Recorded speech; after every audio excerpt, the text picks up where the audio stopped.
Yeah, man, I just want to make something quick. So, oh man, I'm still basking in the I'm still basking in this shit, man. I'm still basking in it.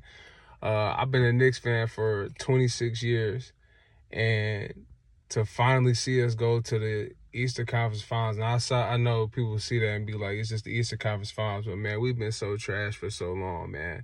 The Knicks have been trash for so long, and it's like these last 5-6 years have been like a real ride for real.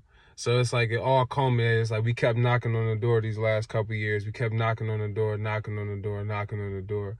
And then to finally beat like a team like Boston, who like Boston always seems to like, it's the Boston Celtics, man. Like, I ain't gonna sit up here and act like they not that. Like, they got 18 championships. Like, they one of the gold standards of the league, like regardless. So it's like to finally to beat a Boston team that was good, that was ready to roll. Like when we caught Boston in 2013, it was like they were kind of at the end of their journey. You know, it was over with by that point. But to catch them like in their prime, they looked like a championship team. It was like, man, they kicked our ass all year, man. It just goes to show, like, the regular season records, man. Sometimes that shit, you gotta throw that shit out the window, man.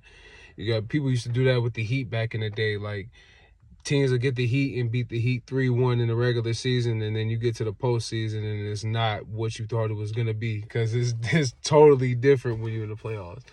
And it's just exciting. It's just exciting, man, because it's like we finally getting respect. Like, being a Knicks fan has been tough, especially if you are,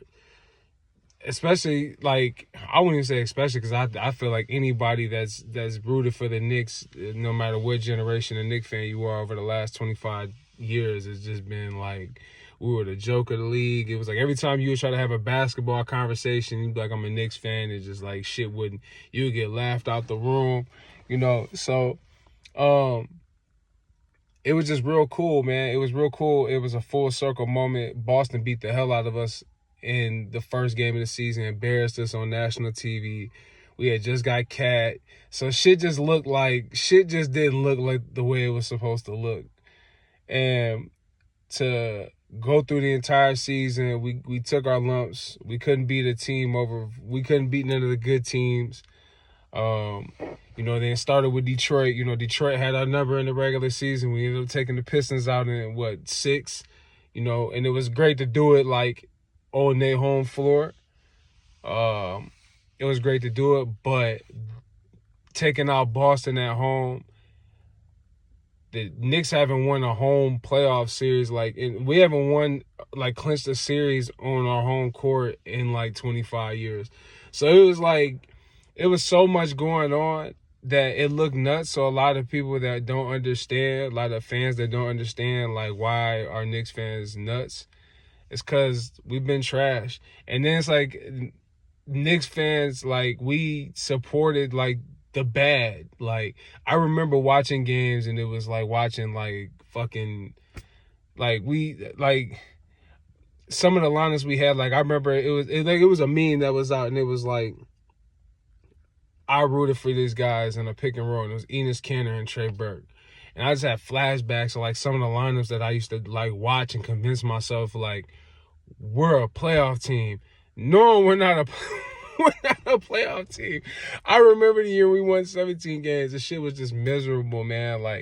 It was miserable. It was a lot of miserable ass winners. It was just a lot of frustrating seasons, because it'd be it was always if it was a fifth type situation. It was always something. It was always star chasing. It was always, we gonna go get this guy. We gonna go get this guy. And then, oh shit, it didn't pan out with this guy. And then it was always something. It was never, it could never just fall right. But it was shout out to Julius Randle. At one point I did want Randle gone, but I grew over time to just appreciate what he was. So I appreciate Julius Randle probably more than most of our fan base would. But it kicked off with him. But when we got Brunson, man, it just seemed like a whole energy shift changed, man. It was just everything just changed.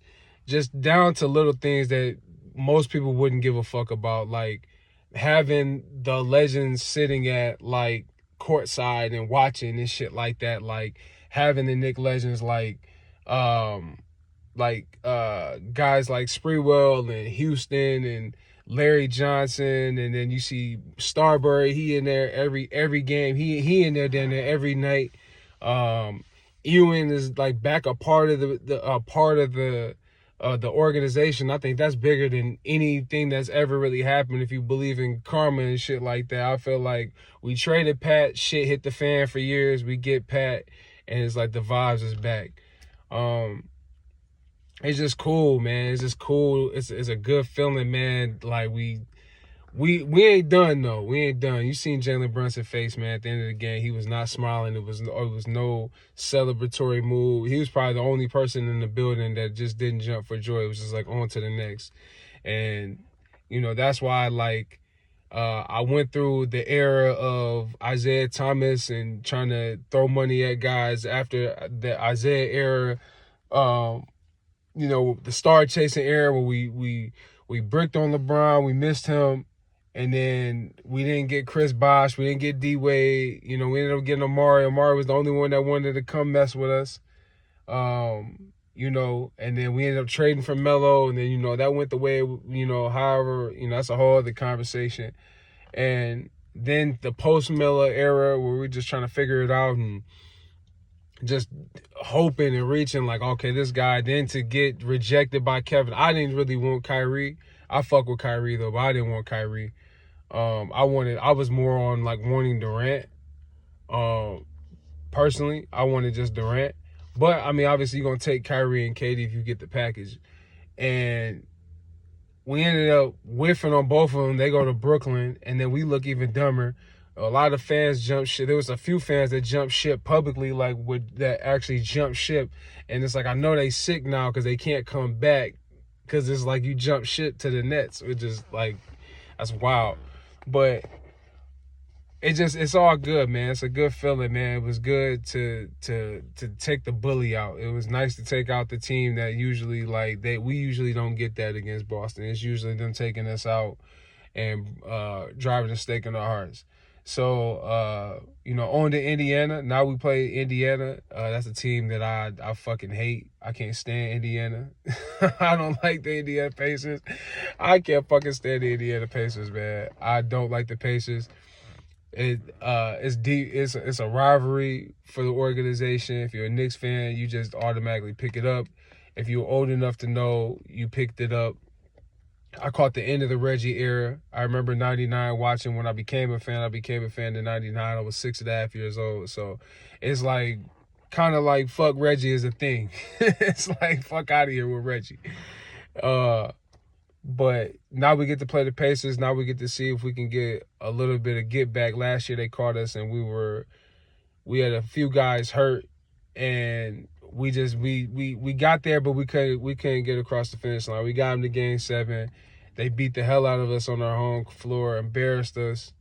So it's gonna be interesting to see the guys want to go ahead and get back and get their get back. So extremely excited for the Eastern Conference Finals. I think we're gonna take them out in 6. I would love to take them out in 6. I don't got the patience for a 7-game series. That was the thing about the Boston thing that was so weird, because it was like we were winning by so much and it was so large that I was like, oh shit, like it was like as we're getting it was like we're up 37 and I'm still like having Knicks PTSD, thinking like there's gonna be a way they're gonna make this close and make me anxious, and it just never happened. And it was a good feeling to feel like that in a game like that, because it felt like a Game 7. To me, it felt like a Game 7. I didn't want to go back to Boston playing Game 7. I didn't want nothing to do with that. So, just an excited Knicks fan, man. Just an excited Knicks fan. Excited. We got 4 to go to get to the finals. We got 8 to go to get the whole thing. So, let's see if we can take care of Indiana. Man, it's exciting. So, I'm just hyped, man. I'm hyped. It's looking good, man. I know I might be sick. I could be sick in a couple weeks, but I'm gonna enjoy this shit right now, man, because this shit is good feeling. It's after Mother's Day and the Knicks are